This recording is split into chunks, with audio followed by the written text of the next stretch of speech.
Okay, let's get to it. Welcome back, everybody, to another week of Future Group Friday, the stream where we host every week, where we go through everything going on behind the scenes in TagPro. You can see TagPro in front of us right now. It is a free-to-play online capture the flag game. It is 4v4 games, short games, about 6 minutes, no sign-up required, completely free, tagpro.gg. What we go through on these streams is a three-pronged thing. We start off with development updates from the last week, talk about things that we've been working on that have not been pushed to the website yet, but that we're going to be getting up in the next release. We'll talk about the timeline there a little bit today as well. Then we will switch from there to non-development progress that's been going on. A lot going on behind the scenes related to the redesign that has been the ongoing discussion, and a few other peripheral things that are not quite development related that we want to talk about today as well. We will switch from that over to the feedback tab over here on the right side of my screen, where you can see what people have been suggesting, asking us to put into the game. We will turn those into tickets if necessary, and then we'll finish up with a feature building session, which I think I forget what I was going to do this week for that, but I'll try to remember as we're going, and we'll go from there. I'm realizing I've cut off a lot of my lighting, so it might be a little dim this week. We're gonna just live with it. So if you have any questions along the way, there's a form you can fill out. I'll pin this in the chat in just a moment. This form just goes straight to me. If you have anything that you'd like me to talk about on stream, put it in here and I will answer that question when I can. But otherwise, let us get started with our development updates. So I've got a short list here. This is all stuff you've heard before, with the exception of two things at the end. First one is the big one. Scheduled and in progress right now is the Friends feature. That has been coming along pretty nicely. Nothing new on the docket, the same docket, but it's good stuff. Friends feature is coming along pretty well. We've got the front end now built. Last week I was talking about the back end was good to go. So now we've got the actual front end in progress and almost done from what it sounds like. We had a couple of discussions related to this, mostly talking about how the feature works on different pages. We got to make sure that no matter what page you're on, you can still get friend requests, make sure you can still accept them. So we were talking about the notification system that we're going to use. Like, does it send you a pop-up? Does it send you like a toast thing, which is what, like, little squares that come in on the side that say, hey, you've got a notification to look at? And then how do we handle that if somebody has multiple tabs open? Do we have them be getting that notification on all the screens, only on some of the screens? And then the other thing that came up was telling your friends when you're online.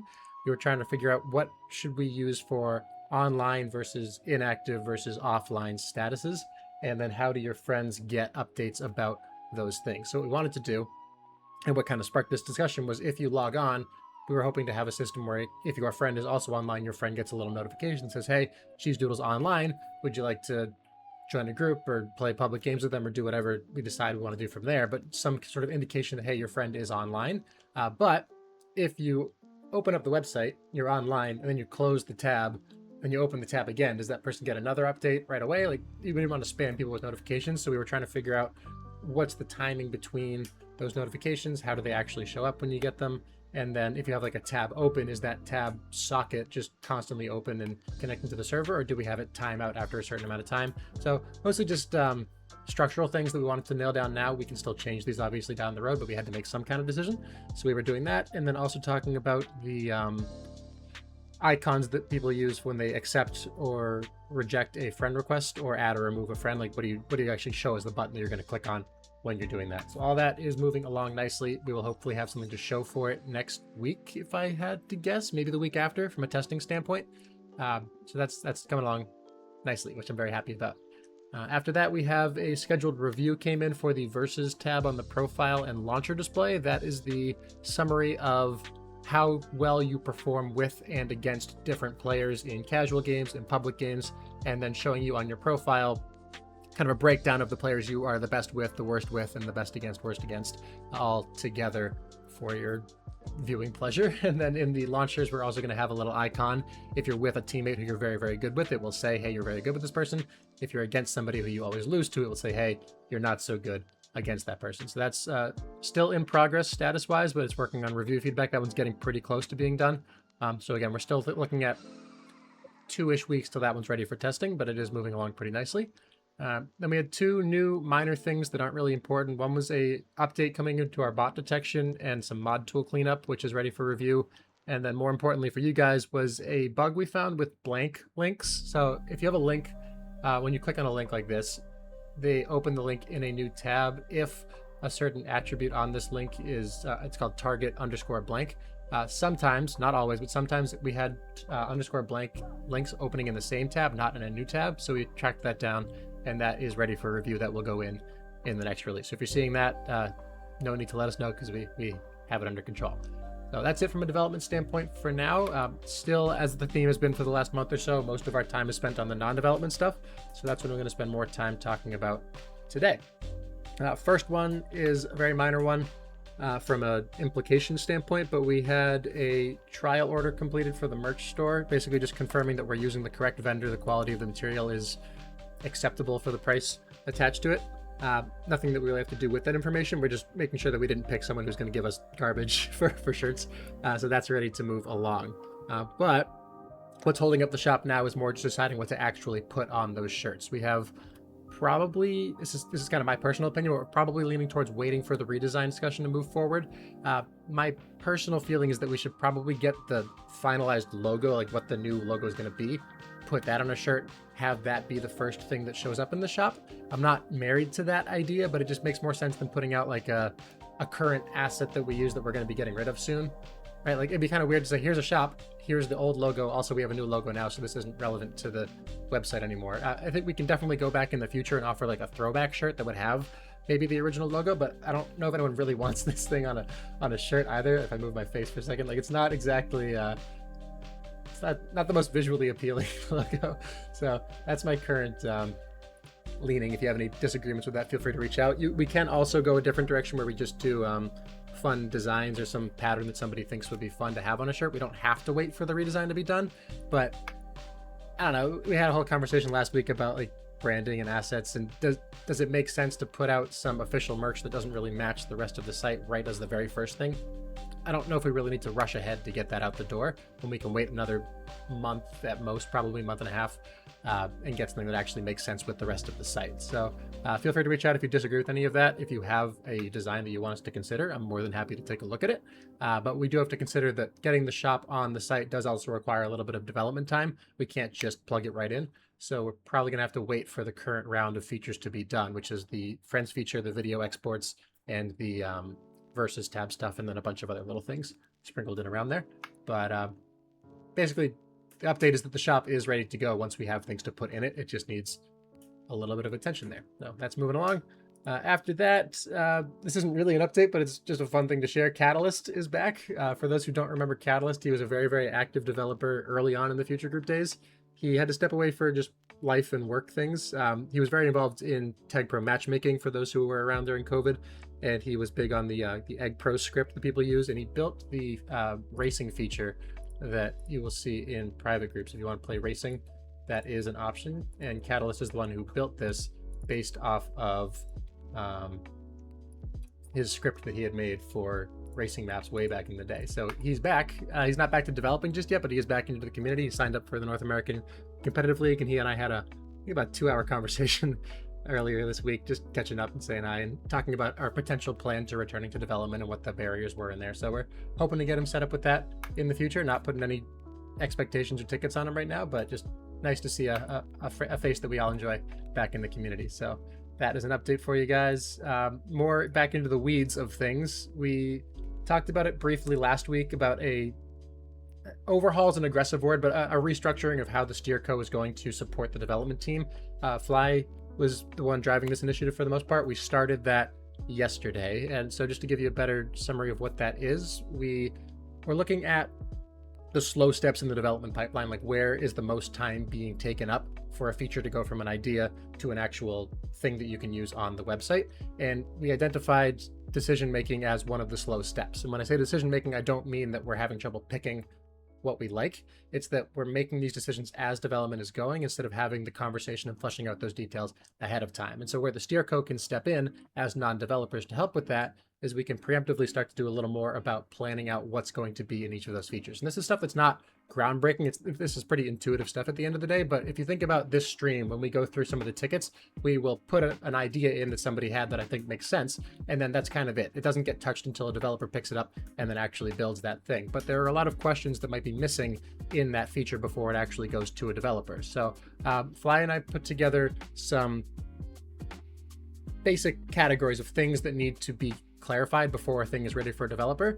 And then we're going to have each steerco member, just starting out with one per week, take a ticket that already exists, go through it into a lot more detail and identify complexities, identify places where there might be sticking points or design decisions that need to get made, and then other considerations. Do they have other tickets that might be connected to it, or should this ticket be broken up into multiple tickets because it's too much for one feature to be built all at once?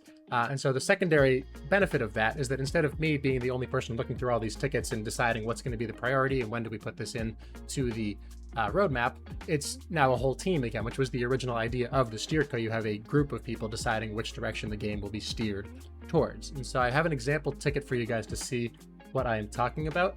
So I'll put that up in front of us now. So I just randomly picked one of our 308 tickets that we have open right now, and I got the indicate game mode on spectate cards feature. So we built this on stream pretty recently, earlier this year, and there's a candy post. So it was before we switched over to Discord, but we do have a Discord feedback link for it. And all we have is on the scorecard underneath or beneath the dash in the red blue scores, indicate the game mode as neutral flag or capture the flag in small text. So that's all we had. Bash did weigh in and say, what if we used the icons instead of using text?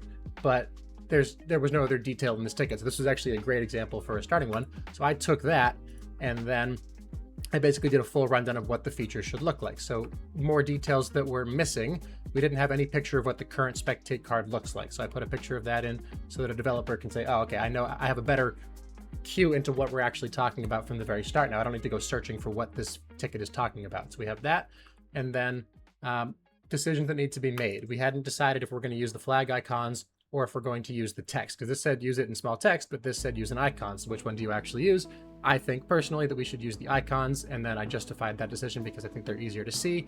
And then things like CTF, NF, and 2NF might not make sense if you're a brand new player. What does that mean to you? But you could probably piece together what the icon means otherwise if you've been playing the game for a couple of games. Other considerations I thought of related to this: what if it's a public game that's an event game? What if we later down the road have a third queue and it's an egg ball queue? What if you have a double neutral flag game going on? What icons should they use? I was thinking we could use the party hat for events instead of having to pick different icons for every specific event that we make. If we just picked one that means this is an event and we put that there, that would be a better summary of what people are looking at. That for egg ball, you could just use an egg. For 2NF, you could use it like the double neutral flag, which I think shows up in groups sometimes. I'm gonna look for 2 seconds. If I can't find it, I'll move on. I thought there was some. There it is. Yeah, there are double NF maps right there that have the 2 neutral flags. I think that could be used if it was a 2NF map.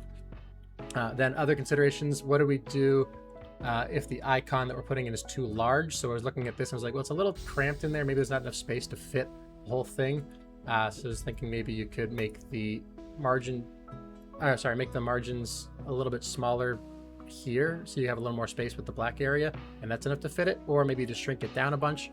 So just considerations there. But then I realized that part of the problem that's so small and we can't really expand the top of this is because the spectate page is a bunch of wasted space right at the top of this page, right? So we're losing a lot of vertical space that we might be able to expand the size of these cards if we just used this space a little more effectively. So what I'm trying to get at by going through all these details is that all these stuff was not decided when I first put that ticket up, right? You have very little detail right there in the ticket. So now a developer can take this with a lot more detail, have a lot more to think through. Fly has a decision to make if we want to make a different ticket for this, but it just gives you a much better starting point for actually building this feature. So they're not stopping halfway through and saying, what should I actually do about this? Asking the steerco and coming back to it. They just have a decision to work with. So again, these aren't groundbreaking ideas, but if we can do this for 300 more tickets, we're going to be in a much better place from a development standpoint to pick things up and go versus picking things up and having to kind of waddle through them as we make decisions along the way. So that's the idea.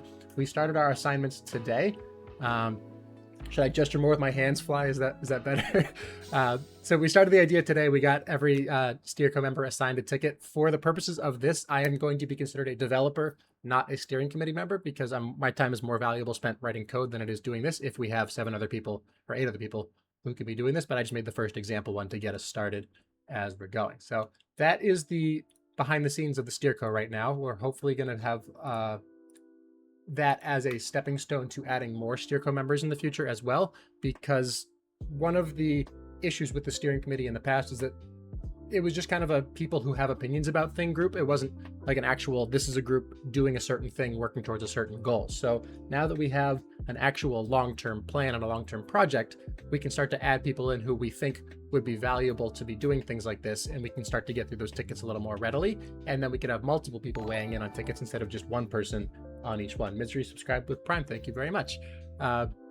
So if you have questions or thoughts about that, feel free to share. I think the idea would be that we run with this as it is now for a month or so, and then we can say, okay, are we getting through this too slowly? Are we doing it right at the right pace that we're hoping for? And then that would be our decision. Do we add a couple more people to the steerco who we think would be beneficial to that process? So I'm pretty excited about it in general. I think it's a thing we've been missing for a long time, and I think that we have a lot of energy right now in the game, so it's a good momentum that we want to build on and kind of keep that plan going for the long-term stuff.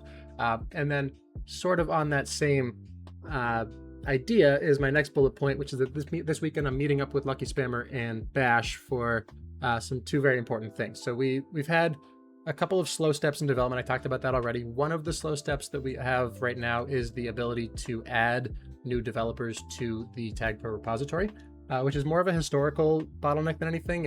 When we had first created the Future Group, and I say we, I wasn't a part of it at the time, GitHub only had free plans for personal accounts. They didn't have anything more than that. And with personal accounts, you could only have one person controlling access to your personal repository. There were organizational accounts that required payments. We didn't want to do that because we didn't have any funding at the time. But in the last 2 years, GitHub has added free organizational plans. So I'm going to skip ahead through most of the details here, but Lucky previously used to vet every single new developer because he had just started the Future Group, and that made sense, but he's mostly handed off that decision-making to the steerco and the development teams, the Future Group. And so we're trying to figure out, is there a way for us to create an organization that will give the keys basically to the repo to us so that we can add developers when we vet them instead of needing to wait for him to come in and add them for us. And so that's going to give us the ability to add more steerco members and add more developers at the same time without having to wait between a submission coming in and us actually deciding to add that person. So just a little more readily getting people into the process, which is, again, not groundbreaking, but just things that we have to do. So we're going to talk about the plan for that, get it going. The other part that we realized we can do with this is that having an organizational repo means that you can have multiple different repositories all owned by the same group. And so that's really, really important for two reasons. One is that we have two repos internally. We have a TagPro repo and then an issues repo. You guys are seeing the issues repo when I open up this kind of tab. You can see all the tickets that we have, 308 tickets. Actually, my face is hiding it. But this is now, there's no code in this repository. It's just the tickets. And then we have a separate one that's all of the code. And then those two don't talk to each other because the steerco is working on one, the developers are working on the other. So having those both in the same place, it makes a lot more sense from an organization standpoint, but it also allows us to bring in other projects that people have been working on. Some examples I wrote down here. Fortunate Maps. We don't host Fortunate Maps right now. It's hosted by Electro on his own servers, his own code, his own repository. So if something happens to Electro, we could fork it and we could go from there, but we don't actually have access to the current code base that is running. So now we can say, Electro, do you want to bring that to the organization? He can still maintain ownership over that individual repo, but it's under the org, so we can also control who has access to it if needed. Things like the creative bot that's used right now for the map test committee, that can come under our umbrella. Things like the map editor, things like the cat bot that the mod team uses for verification. In the past, it would have been fantastic if we got tagpro.eu under that umbrella as well. Unfortunately, we haven't been able to get in touch with Ronding, but things like that are community projects that are very much integral to the game can now start to become part of the game instead of being their own scattered things that we're just tracking down when we realize something broke. So it just gives us a much better starting point for just being a game, if that makes sense. Like, it's just better to have everything in one place than go looking every time we need something. So that is the two parts that we're going to talk about this weekend with Lucky. Hopefully that will mean that we can start to do a lot more from a planning and execution standpoint. We have a couple of developer applications that we're waiting on since we haven't been able to add them yet. So that will be moving on this weekend. Lastly, on swap glasses. All right, Kaiser, this is for you. This is for you.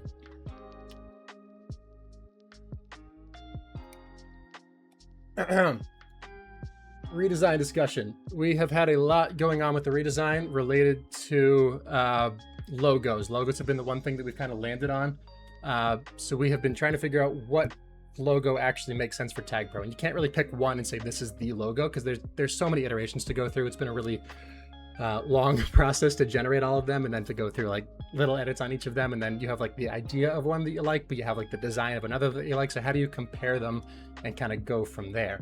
And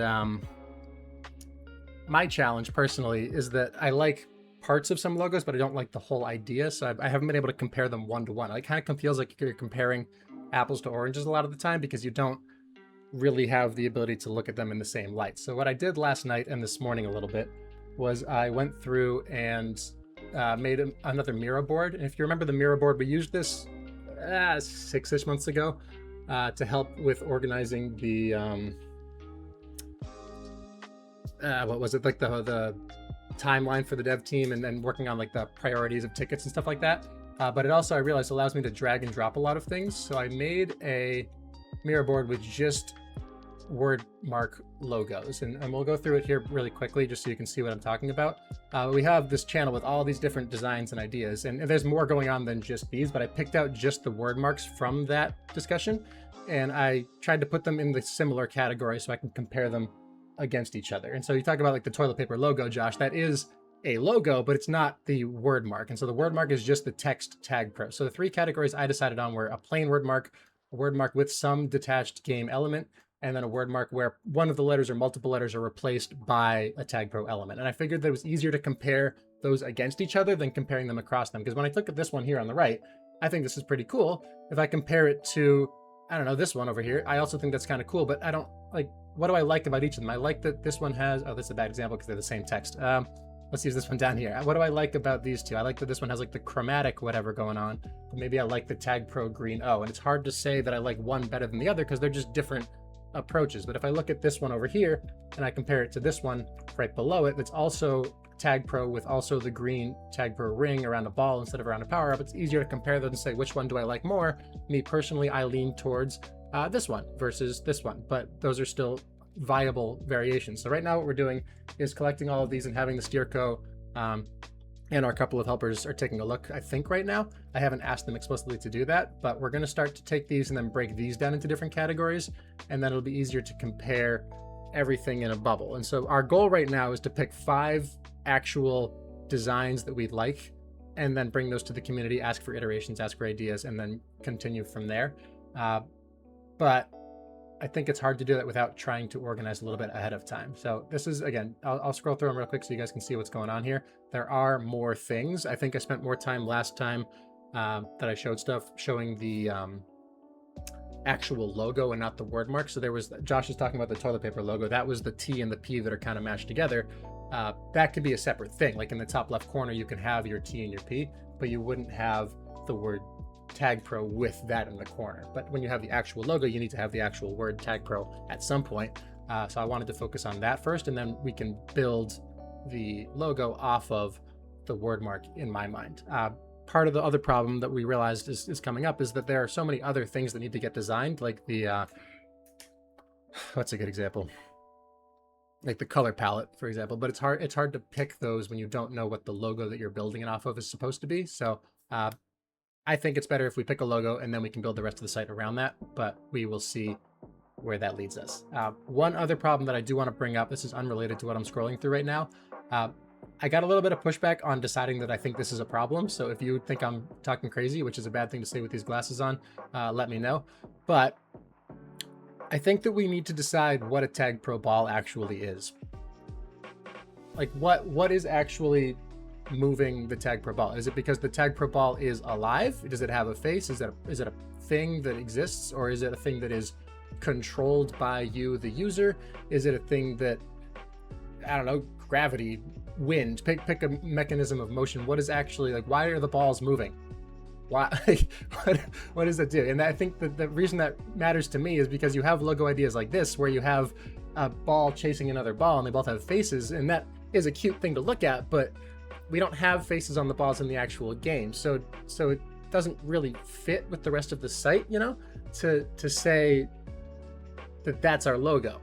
But if you wanted to commit to it and say, okay, yes, the TagPro balls are living things, they have faces, that gives you a whole different feel for what you're going to do with the rest of the website, right? Like you could have much more cartoony approach, or more like you versus the ball. Like what are you focusing on as the entity that's playing the game?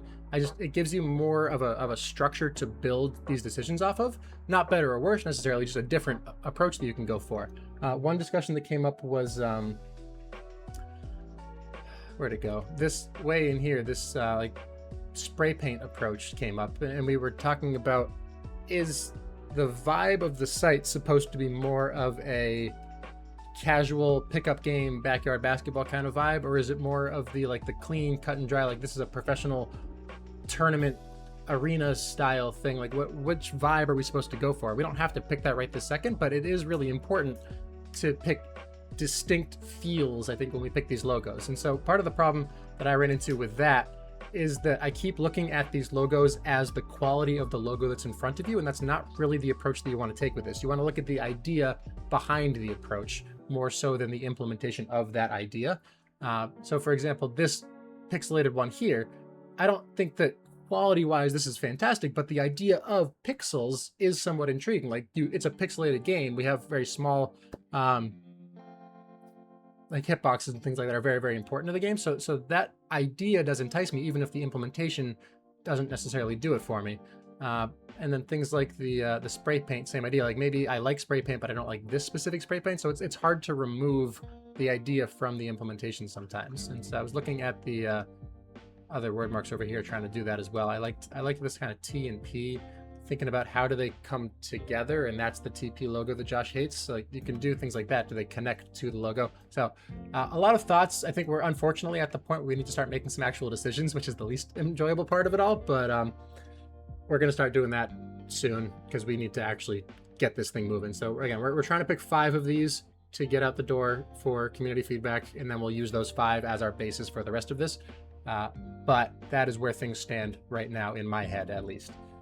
Questions about that, obviously feel free to let me know if you have thoughts about it. I see some people talking about the faces, they're pro faces. So yeah, just things like that we need to make decisions on, because you don't want to pick a logo like this and go down a whole road of spray paint stuff and then say, actually, we do want faces on balls. They don't really, those aren't comparable ideas. So we need to pick a direction and go with it soon, but not at the expense of quality, obviously. I can barely see out of these things. Can someone please redeem the swap glasses? I can't see. So that's all I have for non-development updates. That was a bit long-winded. I apologize, but it's important that we get this right. So that's that. I have a couple of questions in the Future Group Friday forum, which again is pinned in the chat right now. That'll also be down in the description or the comments if you're watching something else. So let's see. Why is Dallas not being retained? Is question number 1.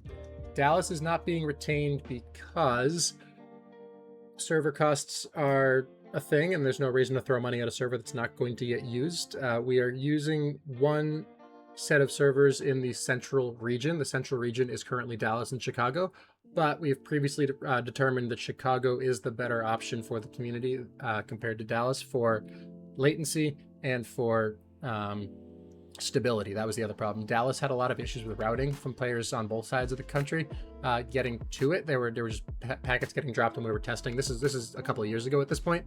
The reason that Dallas exists right now is because one specific community member, Fender, reached out and was trying to host Region Wars. And I think he did host Region Wars, and that was trying to get more granularity in the server so that people in different regions could play on their servers that were close to them. But he only paid it for 6 months, which is totally his right. And it was easy for us to plug that in, but we're not going to continue paying for a server that we're not going to be using as a site, because we already have a central server that players can get to and have good latency to and have good stability to. For the most part, there are obviously issues with internet in general, but that is why Dallas is not being retained. If you want to change that, you could reach out to us and sponsor a server. I don't think that's the thing we're going to turn down at this point, but that's why things are currently the way they are. Oh, thank God, Misery. Thank you so much. Wow, that was exhausting. All right, let's go back to you. Whew. Anyway, one more question here. I can actually see. What has the process been like to hire an artist to redesign the website? So we haven't actually hired somebody for the redesign itself. We've been spending more of our time internally before we spend money on this thing, because we want to spend the money on things that are actually going to yield results. But what we have done, I've mentioned this in a couple of our past streams, is hired a UI UX / designer, kind of all in one kind of guy who focuses more on the UI UX stuff. His name is Nick. I'd say go back and watch the other streams. I can find you a link if you need it for the big details of what we talked about, but he's given us a lot of guidance on what should new users be experiencing when they first get to the website, which is probably more important than the logo itself, in truth. Like, what are the buttons that we show when you've never played TagPro before? What do we have on the background of the homepage? Is it moving? Is it static? Do we have it a full page? Do we have it half a page? Is there a bunch of text explaining things? Is it like how to play? Is it why to play? Is it log in now? Like, what do you actually show? And he's been helping us through all those decisions, and also pushing us towards things like an interactive tutorial, which we've talked about already. And what do players do after their first game? What do they do to keep them coming back? Kind of all those things that get players interested and then invested in the game. He's been helping us more with that side of things. We've only met with him twice. The cost on that's very, very low, because we haven't been having like hours and hours meetings. We have 2 1-hour meetings, which is not going to break the bank for us. What we're going to do, I think, I can't confirm this yet, but what we're going to do is pick these 5 logos from the ones in front of us, go through another set of iterations, and then when we have a final logo that we're like, this is the one that we want, or maybe 3 or 4, that's when we're going to go external and say, okay, instead of us doing our own AI generated whatever crap in front of us, we're going to have somebody who actually does this, make a logo for us, and then like refine it basically so it's higher quality, and then that could be the finalized asset that we use for our logo going forward. And then the logo obviously guides the rest of the site. There will probably be more than just a logo coming out of that, depending on the person that we hire, but I don't have a ton of details on that yet because we haven't actually hired that person. We have gone through and made a list of potential candidates for it, but not going to dive into that too much until we're there. This is kind of where it's at. So not much of a process to report, but if you are somebody who has a lot of experience with that, reach out to me. We can talk about if we should be doing anything specific, and I'm happy to go from there. I missed a couple of chat things because I couldn't read. Stay away from that potato. Okay.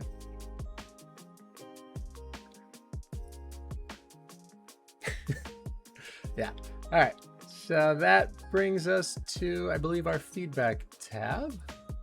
We've got a couple of things that came in this week. Let me just get the Discord thread up.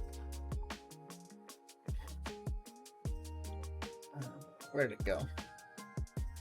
Hello? Zoom in so you guys can actually read. And Discord. Boom. All right. It's not worth going back and reading, then I'm not going to do that. There are only a few this week. Starting off with scoring Gs. What does that mean? Upon player disconnect, an assembly of trained bots can adjudicate the result of an unfinished game and award more finesse in payouts and punishment based on gameplay analysis. Give the bots names, avatars, emotions, all at end of game beforehand so an ELO result can be doled out, pointing out key details. Interesting.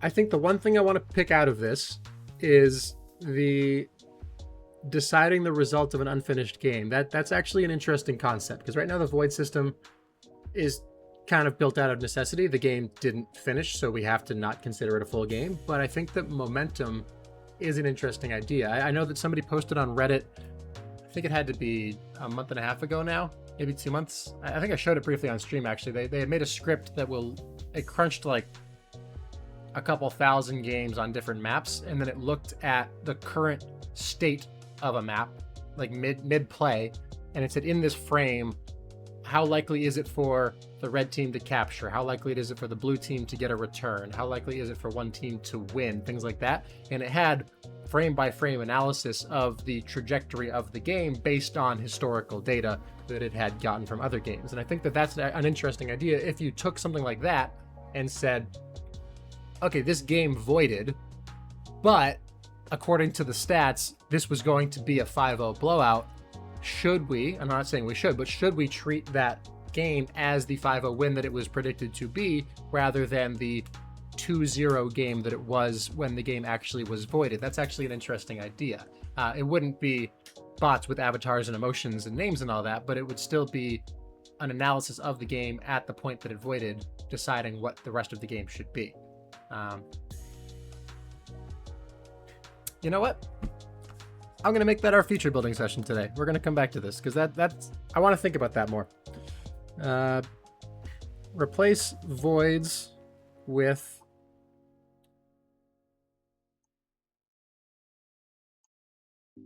predicted outcome. And so we'll come back to it. I have a couple thoughts about that related to like who gets punished by this, who benefits from it, but I'm intrigued. That's all. Back to our list here. We got a short list, so we can get to it. Ping floor setting in groups. Give a way to set minimum ping for all players in group settings. This would create a level playing field for people who live very close to the server, and we can have high ping tournaments so we know what it's like to be a European. Yeah, so I saw this one earlier this week because I think it came up in the competitive server, but this is a thing, as Orchid mentioned, that already was built by a developer. It was not added to the website because we had not gotten it working in groups only yet, but if it was working in groups, then we're going to push it forward as a group option. So I'm not opposed to this at all. I think this is actually a very interesting idea. Some things that would have to be considered are the player experience, obviously. Do we want to continue the tradition of being closer to servers being a benefit? I think there is a good case to be made that no, we don't. But the question that follows that is, what is the radius of fairness, if you will? Like, as somebody who is at 5 ping, you can say easily, okay, they should maybe get a little bit of a nerf so they're not kicking somebody who's at 65 pings. But what about somebody at 30 ping? Is that still below the threshold? So deciding what that number would be a harder decision than deciding to do this at all. But I'm not opposed to the idea as it is. So let's make a quick ticket for this. And let me make sure we don't have one already. Ping floor. Okay, looks like we do have a ticket for it, actually. It was made back in 2025.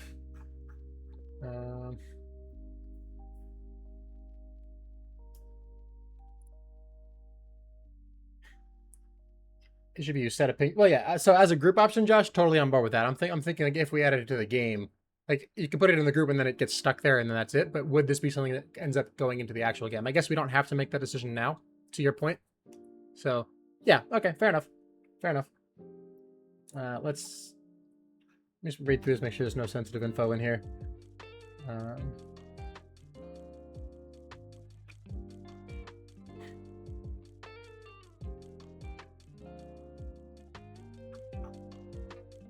Yeah, okay. So you got a ticket here. Oh, let me show you guys what I'm actually looking at. That would help. A ticket about introducing a minimum ping. And then we got like radiuses, whatever that word is, of your ping relative to distance from the server. So I think what we're going to add here is, first of all, Discord link, because this is a thing. But what I want to add is, should be added as a group option only with customizable floor settings.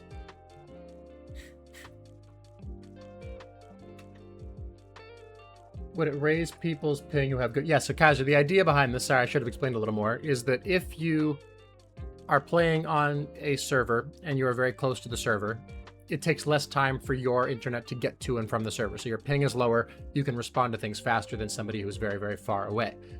But if you're playing in a game that has been adjusted according to what's in front of us right now, the server would know that you have very low ping, and it would delay when it sends you that information. So if I live in Boston and Chicago is sending me a packet, Chicago sends it through the internet, and my internet knows that it gets it about 45 milliseconds later-ish. I don't remember the exact number, maybe 50, which is good. That's a good ping to have to Chicago. But the server knows that. It gets the update, oh, it took 45 milliseconds for that information to get back to Cheese Doodle.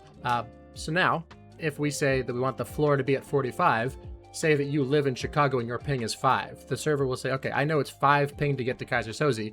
I'm going to add 40 milliseconds before I send him every packet. So the 45 milliseconds that are spent sending the packet to me, 40 of those are spent waiting on the server, and only the last 5 are spent sending it to you. So the packet arrives to both of us at the same time, so we both have the ability to make that decision at the same time. Now, there is still a slight advantage in that your key presses get to the server faster, I think. I'd have to talk to Orchid about that, but it would still put you on a level playing field for when you receive the information to make that decision on, which is an interesting premise. I think it's a cool idea, and you can go extreme with it, like Josh was saying, and say make it 120, and now you've got players in Chicago playing on the same ping as players in London, and they're on a level playing field, even though they're using a North American server. It's an interesting idea, so I think it's worth exploring. Radii is acceptable. Okay, good. From each according to his ability to each according to their ping. Eloquent. So we're gonna say should be added as a group option only with customizable ping floor settings as a, probably has to be a drop down just given the current state of groups. I don't love a drop down as the solution here, but all of the other time-based settings that we have, it's all, yeah, it would be a drop down probably with like intervals of 5. That's probably good enough.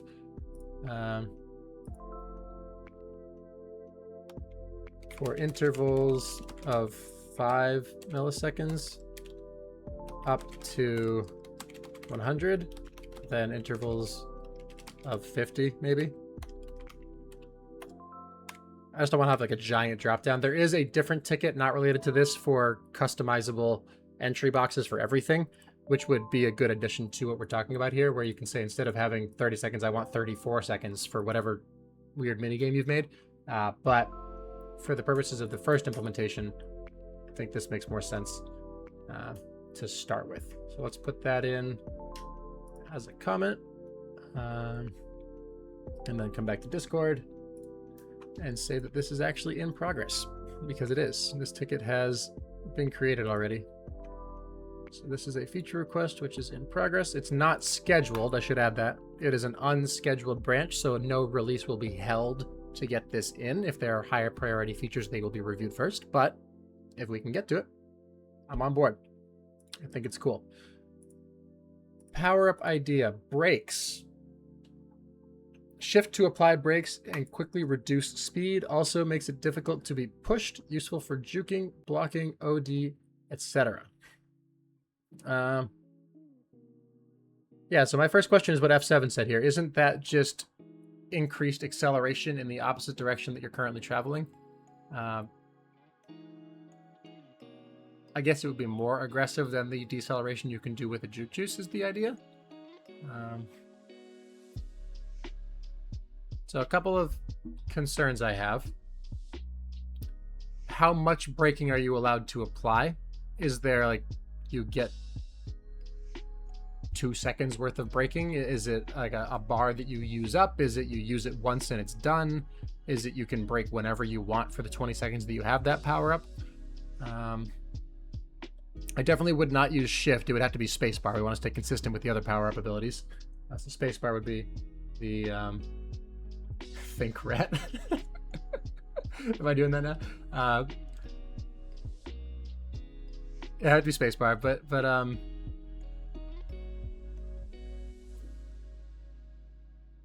I don't know. This just feels like a more aggressive juke juice with fewer options. I think that I like the idea of a complete stop one use power up. I think that's a really interesting idea, where you just full speed to not moving at all. But what would happen if you have a rolling bomb and brake at the same time and hit space? Well, that's a different conversation about stacked power ups. We had to address this problem with the where'd it go? Spacebar detonates all power-ups. So right now, if you have 2 different power-ups with spacebar abilities, for those who don't know, there's a juke juice spacebar ability that's private groups only, where your juke juice will give you a boost in the direction you're currently traveling. It has not really caught on popularity-wise, but it has caught some interest. We had to decide, based on some European League feedback, if they were using that, do they use the power-up that you grabbed first's ability, or do both the abilities fire at the same time? And so we had a group setting for this because we weren't really sure which one would work better. So by default, the power-ups will fire in the order that they were received. So if you grab a rolling bomb and then a juke juice and you press spacebar, the rolling bomb will diffuse. If you press it again, then you will boost. But you could enable this, which would say they both happen at the same time. I think you'd have to use the same settings for this here. And the setting would just be all at once or order of received. I don't think we need to get like granular about which power-ups go first. It's just not worth that level of thinking, in truth. But to the suggestion itself, oh, sorry, I'm not showing you guys what I'm looking at. I was looking at this. Experimental settings, spacebar detonates all power-ups. Juke juice, spacebar boost, that's all. You can check that out in private groups if you want. But back to this. I don't have a reason not to make a ticket for it. I think it's an interesting enough idea. I'm just not 100% sold on how it will work. It would go in the experimental settings. This kind of goes into the same bucket of just power-up ideas in general. We've received no shortage of ideas for power-ups. Deciding which ones to actually do, a little bit of a slower conversation there. But let me quickly see if I have a thread for all of the pups, and if not, then I will make a new one for this.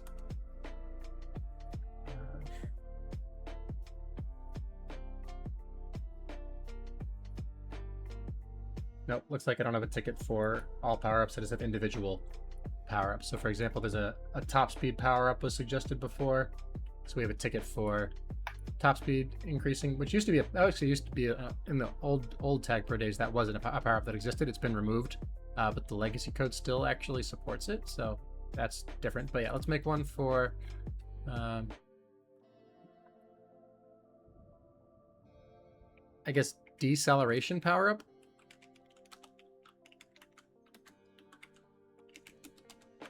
Experimental deceleration power-up. Discord link is here. Mario Kart Double Dash. Well, they have more buttons. Well, I guess we have a keyboard, so we don't have fewer buttons, but the buttons that you're expected to use, I don't know. I see your point. Discord link. So we're saying that new power-up option when grabbed, no impact on the player. Let's make bullets here. Grab, no impact on the player. When player presses spacebar,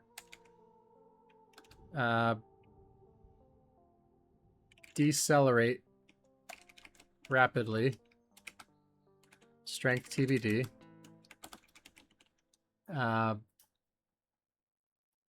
guess it's just while they're holding it.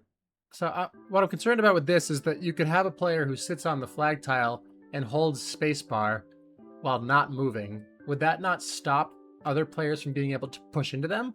Or is that a good mechanic? And Neb kind of hinted at this in the suggestion that he made. He said that useful for juking, blocking OD. It could be very useful for blocking because you're basically becoming a brick wall because you have reduced acceleration. Or you have increased deceleration. I don't know if those will work differently on the physics side of things. So yeah, I guess, is it rapid deceleration or is it resistance to acceleration? I guess this is the same thing. I'm trying to think. I haven't looked at the physics code in a while. It would have to be your current acceleration has a multiplier, and the multiplier is a decimal, so it gets smaller, which means that when you're accelerating, any acceleration added to your ball would get cut down, so you would then would be realized as a heavier ball, essentially. So it's kind of like a weight. Yeah, let's just go with this. Decelerate rapidly. This is a great example of something that somebody else can think about more in the steerco system that we've talked about earlier this stream. So I don't have to spend too much time on it now. Decelerate rapidly. And then we have to decide, can it be used as much as they want, or is there limited use? Undecided. Can it be used indefinitely? 20 seconds. Once. For how long? Or for X number of seconds. Total seconds.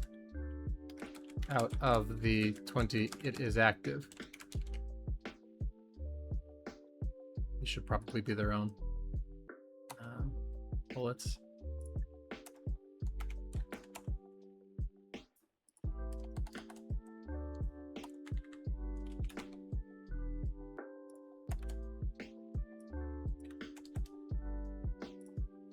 Ah! Indent. Welcome to the stream where Cheese learns how bullet points work. Okay. Let's make this a enhancement. This is a low priority. I don't know what the effort would be on that, so I'm going to leave that alone. And that's all it's going to be. Create. Back to Discord. That is updated to planned. Activation key will be a spacebar, not shift, to remain consistent with other power-up options. Okay, that's a feature request which is planned. Allow ability to document mute reasons. When you personally mute someone, it would be nice to be able to have an option for a reason. Toxic, spamming chat, annoying, rude. Could be redundant, but it doesn't matter, blah, blah, blah. This would be helpful because sometimes players just talk too much for a game and you need to mute them, but later if you want to unmute someone that was just spamming versus being toxic, the reason would be helpful, especially when you say, or when you may mute a Smurf or a Sumball that's always playing under different names. Oh, sorry, Josh, I missed that comment. I did talk about that, but I had the same thought. I don't quite think that's how it's going to work, but yes. So Kaiser, I see the appeal of this. Sorry, I need to cough real quick.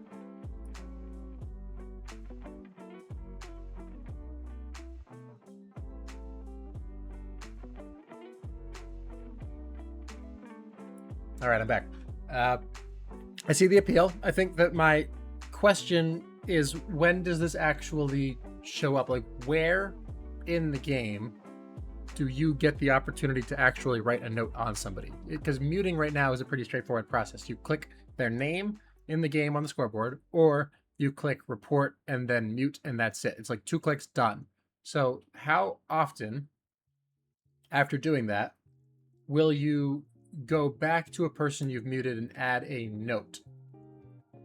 Right? I'm not against it. It's just like, when would that actually be done? And if people are never going to do it because it's so out of the way or so annoying, like if you're in a game and you see somebody you have muted, are you going to read the comment every time and say, oh, actually I don't want to have them muted because this person was spamming I love you and I didn't want to read that? Kind of like, it's obviously it's not a concrete example, but you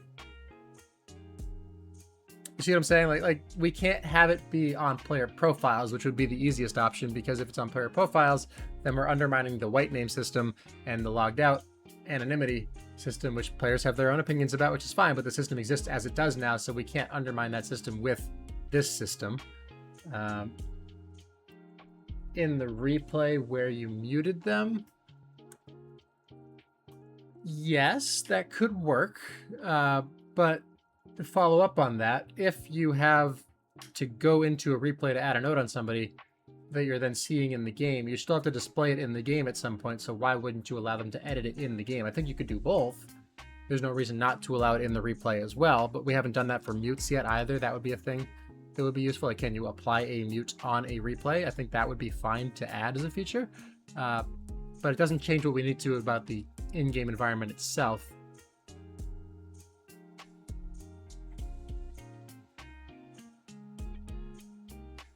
Also, I think a bigger problem with this is that if you put a mute on somebody and then they change their name, according to the current way that the game works, they are still entitled to anonymity with that new name. So now we're providing a link for players to follow who that person is, when we've kind of shown them that they have the ability to be private when they want to be. So I don't know. I'm stuck on this. I see the idea. I like the idea behind it, but I just don't see a path to actually doing it.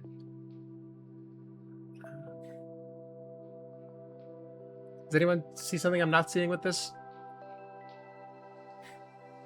Aside from what is probably more popular idea of just let players know who the white names are, which we're not doing right now.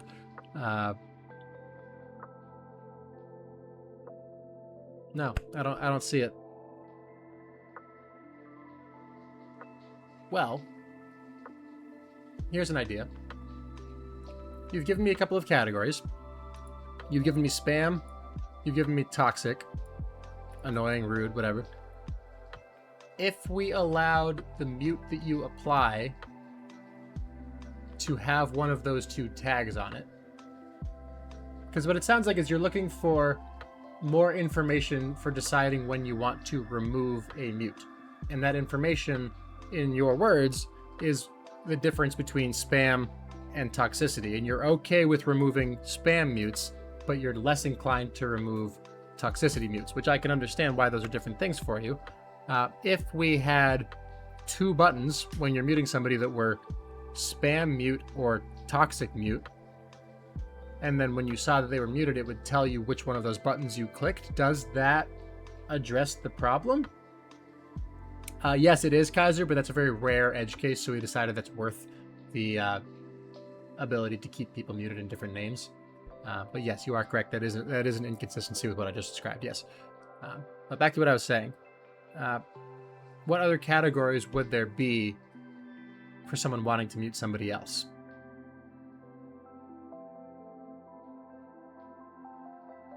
Would there be, like, would those two categories cover it? Or would there be a third one that we want to add in that somebody else might want to use? Because why else? I don't get to use the personal mute feature, so I can't really speak from experience here. As a moderator, we don't get the ability to do that.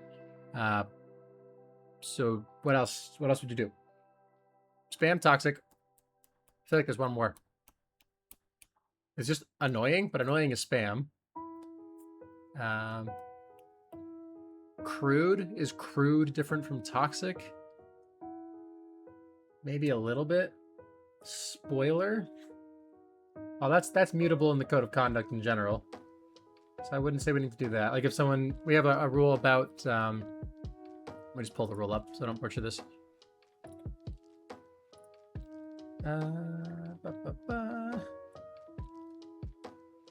Disseminating spoilers from recent media or pretending to do so with false information.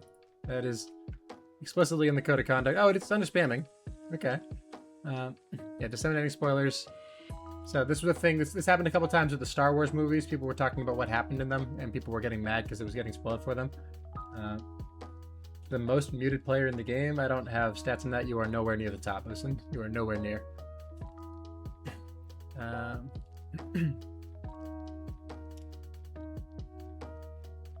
All right, I think with the two buttons we can at least make a ticket for this, and then we can decide later on if we want to expand on that.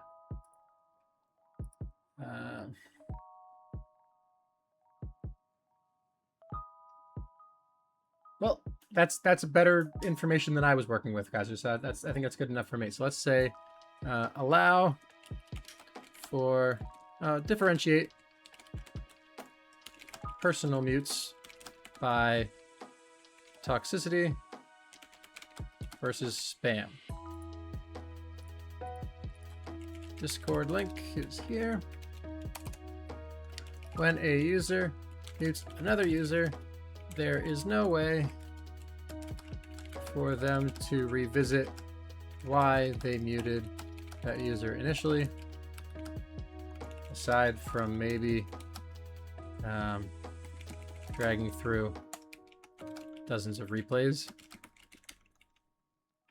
which is not a good system. When a user mutes another user, there's no way for them to revisit why they muted that user initially, so removing the mute becomes a bit of a gamble if they were muted for something short-term and annoying versus long-term that they never want to see again. Current feedback indicates that the two categories, toxic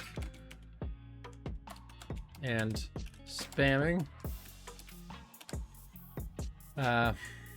would be enough to differentiate. Okay to remove spam, not to remove toxic. But consider that more categories may be requested in the future. When clicking on the report modal to personally mute someone, offer 2 side-by-side buttons for mute spam and mute. Would you use the word toxic, or is that like kind of a garbage word?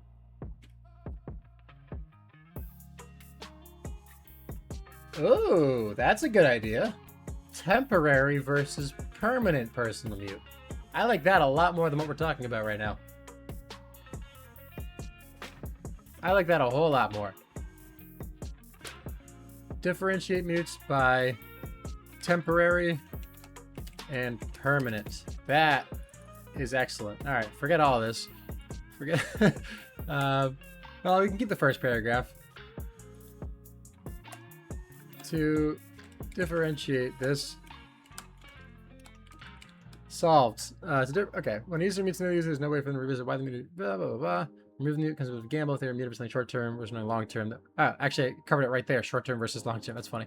To differentiate this, offer 2 buttons when personally muting.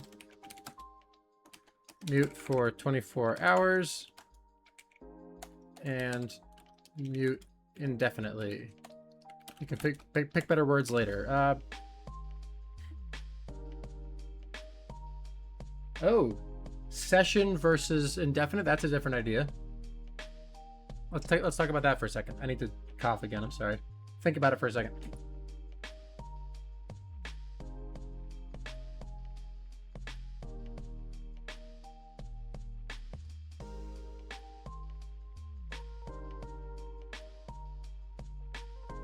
So if we're saying that it's the session versus permanent, what if it's stacked the way it does for mods? I don't love that because that takes a bit of autonomy away from the, well, you can remove it whenever you want. Honestly, not a terrible idea. If you're continuing to mute them over and over, you probably want to see it less and less.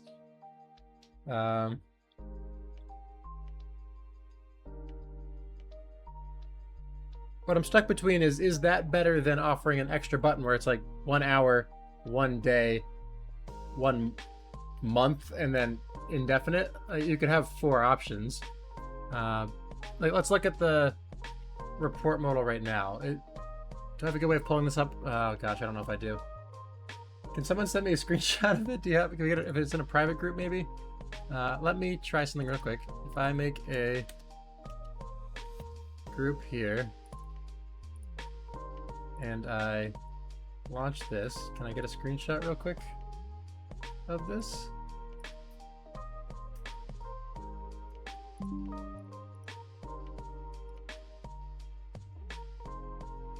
What's going on here? We go. Yeah, I don't have that option. Sorry, hold on. If I do it through this tab, if I do that. 3. Yeah, okay, 2, okay. 1. Woo woo, yeah. All right. I got a screenshot. Let me put it somewhere I can see it. Let's just go to the mirror board because I can paste images here. This is so janky. Okay. So we have the apply personal mute button, right? But if we took this apply personal mute button and we instead just made it text with 4 buttons underneath it, and the 4 buttons were 1 hour, 1 day, 1 month, and then indefinite, like that would be pretty easy to have those different options for you, as opposed to things like 1 hour until I stop playing. I guess until I stop playing is an interesting idea, but I'm not sure it really fits in with the rest of the theme here.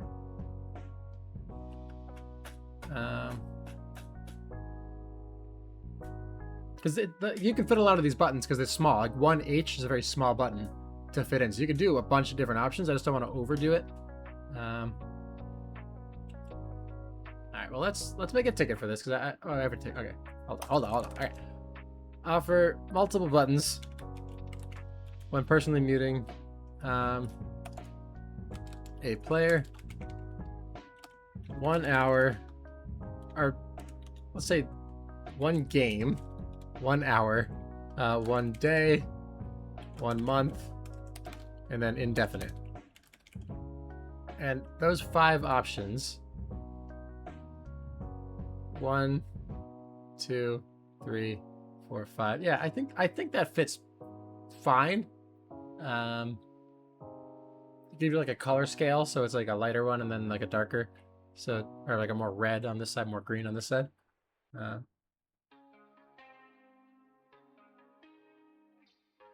Give a label that says mute and then 4 buttons.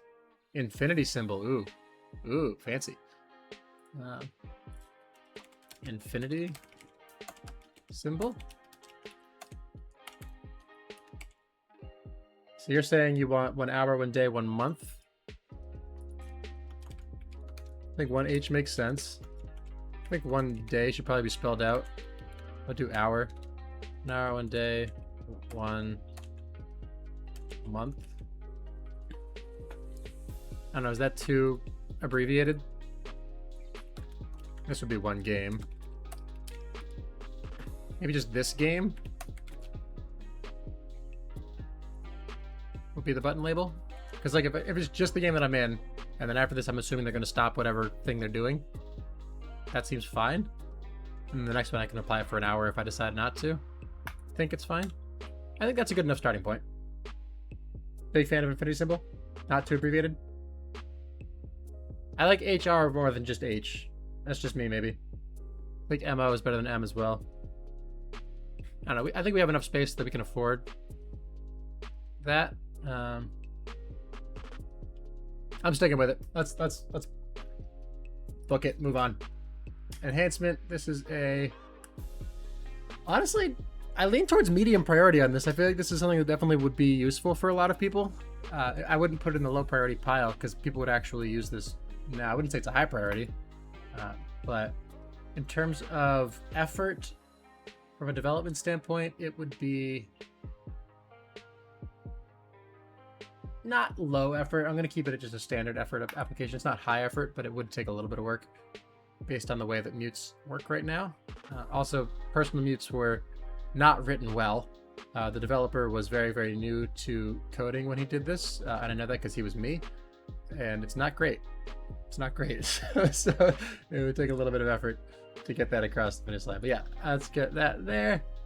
Let us go back to Discord. Good work, everyone. That was a very collaborative ticket, which I love. So let's make this status updated to planned, different from the initial suggestion. Options to apply personal mutes for variable lengths are now planned with this game 1 hour, 1 day. Oops, can't type. 1 day. 1 month. And indefinite.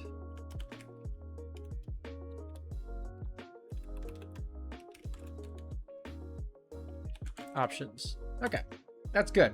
I like that. Let's make this a feature request, which is planned. Can I edit the title? Is that a thing I can do? Edit post. Ooh. All right, I'm gonna say allowability to modify personal mute lengths. Nice. I didn't realize I could do that. That's really cool. Okay. All right, so that's all we have for those. So I want to back up to the first one we looked at, scoring Gs, and I want to talk about this in a little more detail. So we've got 20 minutes let's call it 15 because I want to talk about the timeline at the end of it. So 15 minutes to talk through this suggestion here from No You. I'll just make a quick document for it.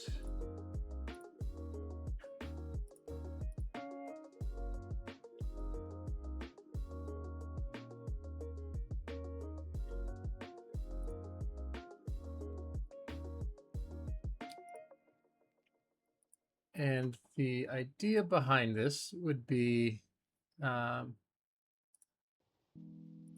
I have a good summary of this, like a 2-word, like we're saying that not ignore the AI, ignore the bot names, the avatars, the emotions part of it. We're saying, is there a way for us to replace or modify the void system with a, excuse me, with a prediction system?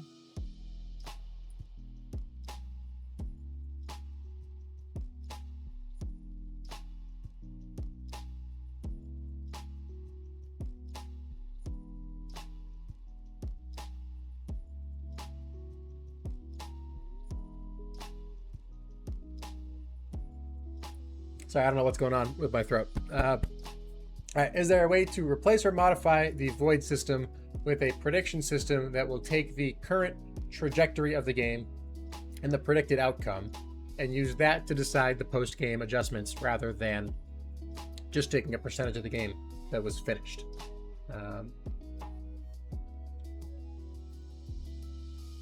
Tag coins for voting to continue when the teammate disconnects. That seems interesting. Is that counterproductive to the idea of vote to continue, though? Because the idea with vote to continue is you do it when you have a chance at winning. I think that would encourage people to do it when they don't have a chance of winning, which means that now you're increasing the number of blowout 4v3 games so that the people who got blown out can get a couple more coins. I don't love that as a premise. Anyway, back to what we're saying here. But yeah, you can put a ticket in. We'll talk about it next week probably. So summarizing this, replace void system with predicted outcome? Question mark. Also, hi Laser. Haven't seen you in a while. Hope you're doing well. Replace void system with predicted outcome. Summary. Voids currently take the, this isn't exactly how it works, but it's close enough for the purposes of this discussion. Voids currently take the percentage of the ranked game which was completed when a player left and modify the skill score adjustments, post-game skill score adjustments based on this percentage. Using predictive models, is there a way to use the momentum of the game at the time of a disconnect to decide these adjustments instead of purely basing it off of the score? Example, team is winning 2-0, has just won 2 power-ups, or 2 tag pros, and is about to walk in their 3rd cap when an opponent disconnects. The void will score that as a 2-0 partial game, but it is clear from the momentum of the game that it was going to end, let's say 3-0 just for the easy example. It was going to end in a mercy roll. You guys see where I'm going with this? If I'm losing you, let me know, because I think it's the time of disconnect, not the time of the void. When the player left the game, we freeze that state. There is some wiggle room on that. Sorry, I should have clarified. It's I think it's within like 10 seconds of when they disconnect-ish. I don't have the exact number in front of me, I'm sorry. But I know that when you have a 4v4, somebody leaves, if a team scores right away, it does still give the team that scored some adjustment. So it's not exactly when they disconnect. But even so, point stands here. Is there a way to predict what the rest of the game is going to look like and use that? Oh, I'm not showing you guys what I'm typing. I'm sorry. I'm sorry. All right, I'm typing here. So I gotta find that Reddit post. I feel like that summarizes what I'm talking about a little better. But let's talk about implications here. Implications. For the team that was losing, they get a void regardless. No skill score is lost. Players who did not leave. Player who left gets a max loss penalty regardless. So there's nothing really happens there either. So this is only really relevant to the team that was winning. And the team that was winning can go two different ways, right? If they were winning by a lot, but the momentum was against them,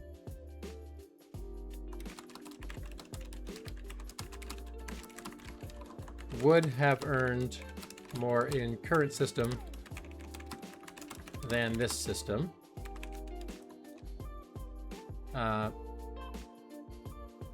Oh, losing and winning is not correct. Team that voids. I framed this all incorrectly. Hold on, back up.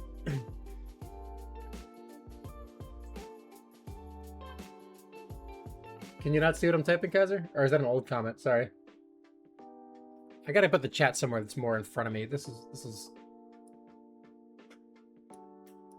Alright, that's more visible. It's an old comment? Okay. So team that voids, team that did not void. And then it's if the team that voids was winning, and then was losing. And then same categories here. Was winning, was losing. Okay. So if the team that voids was losing, then this is true. If the team that did not void... Alright. Let's get rid of this for a second. Team that voids was winning, what happens? The void ends, the team that was winning gets the point. So you can say that momentum in their favor, they would get more skill score than current system. Momentum not in their favor, they would earn less skill score than current system. Okay? Everyone following so far? The team that did not void, if the team that did not void was winning, it's the same thing. So let's copy that. But if they were losing, what happens? There is a chance that... This is where it's interesting, I think, actually. Chance to earn positive skill score instead of earning nothing. So think about the scenario here. If your team, it was 4v4, your team was losing by 1, and you get a TagPro and a grab, and it looks like you're going to score, and somebody on the team disconnects, and then the game voids before you're able to bring that cap in for whatever reason. You lost the game, so the game ends in a void, so nothing happens.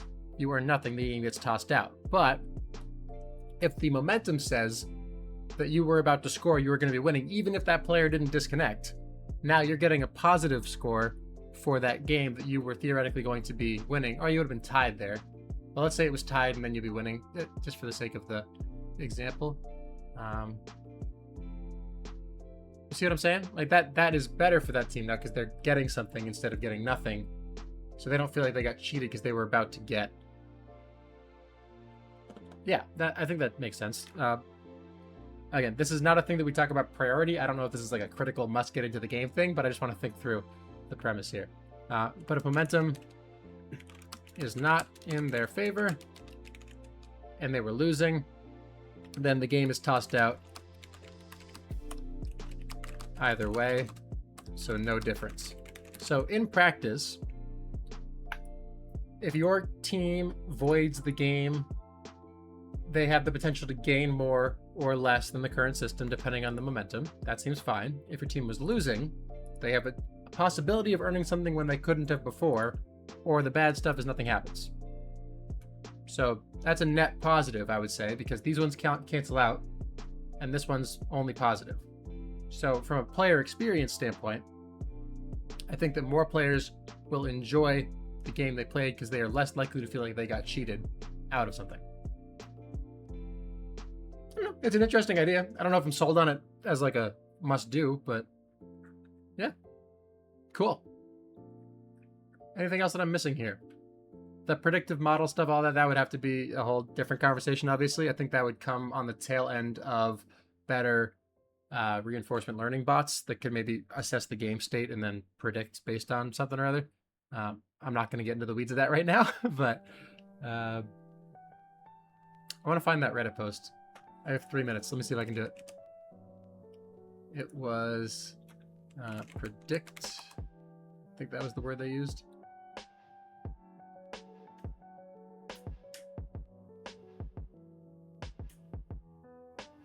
Was this 4 months ago? Oh my gosh, it was. All right, so this is what I was talking about here. Check it out. You've got a game, and again, they crunched a bunch of games to get this this working. Who made this, by the way? I feel like it's somebody who watches these streams. It wasn't you, Josh, was it? Was it Josh? Might have been Josh. All right. So it takes a game, and it takes a lot of historical data about the game, and it says based on the current state of the game, there is a 9% chance that red is going to capture this, right? And then it looks at the likelihood of them getting a cap in the next 20 seconds is 15. The likelihood of them being out past, out of the base in the next 5 seconds is 100% because they're currently out. And then the chances of them winning or losing, I guess, is that. But basically, you can see what we're talking about, where it's assessing every frame the likelihood of different things happening. Now they popped, the chances of capping in the next 20 seconds go down because the flag's all the way back in the other base. But it's not zero because there is still a chance they're going to be able to do this, but the chances of them getting out go down because they're currently not out. So it just assesses everything about the game as it's happening. And so if you take this, make it a little more robust, maybe a little more predictive versus current moment, I see where this could kind of be plugged into what we just talked about as a feature. So I don't know. I'm interested. Let's say replace voice system with predicted outcome. And yeah, cool. Thank you for humoring me with that. So we got 5 minutes left. Let's talk about what's going on this week. We've got that meeting this weekend that I talked about. We've got the Steerco going with their new internal system. And we're going to use that as our staging ground for potentially opening applications in about a month-ish, probably, if we decide that we do need more eyes on these things. Redesign is ongoing. We're going to hopefully get top 5 picked and then announced to the community so we can talk about the direction that we're going. There were some chats that I want to go back and read on this stream about like putting the faces on the balls versus not doing that. Playful versus professional versus casual. Like what feel do we want the site to have will help guide some of those decisions. And then development stuff, obviously. I think we're 2 to 3 weeks away from testing. I think we're still at about 4-ish weeks away from a release, assuming everything goes as it should. That is somewhat dependent on how long the reviews take to get their requests in and back through the review process, but I'm feeling pretty good about where all the big things are at right now. So I will hopefully have a lot more to share on that next week. Let me just confirm that I'm around next Friday before I leave you all. But for anyone who's just tuning in or who's watching this back later, there is a form you can find pinned in the chat here, or it's down in the description below. If you have any questions for me to talk about next week, fill that out and I will go through them when I can. Yeah, I will be here next Friday, so keep that stream on. It is state primaries on Tuesday. Go out and vote, please. If you have not planned to do that, you should. What do people say about the word marks? We didn't have any opinions about the word marks specifically, but I just kind of showed what I had been pulling together for this here, Motion. So I think there might be some people who watch the stream back later who might have some thoughts about some of these, but lots of ideas. We just need to start whittling down into plans, which is a good problem to have. We have a lot of potential directions. I think I personally, this speaks to me, this particular iteration, and then something up, one of these guys up here also. I like the light O with the white, but at the same time, I do like having the ball be the underline of capture the flag. I like this idea of an underline under the game's name. I don't know, something about that just also speaks to me. But I think if we could pick one of these as a base and then start to apply some of those same themes onto it, I think that might be worthwhile. But those are just my thoughts. We will see where things end up. But yeah, any questions for me, feel free to reach out. I will be back next Friday. So thank you all for tuning in. I hope you enjoy the rest of your Friday. Hope you have a nice weekend, and I'll see you all later.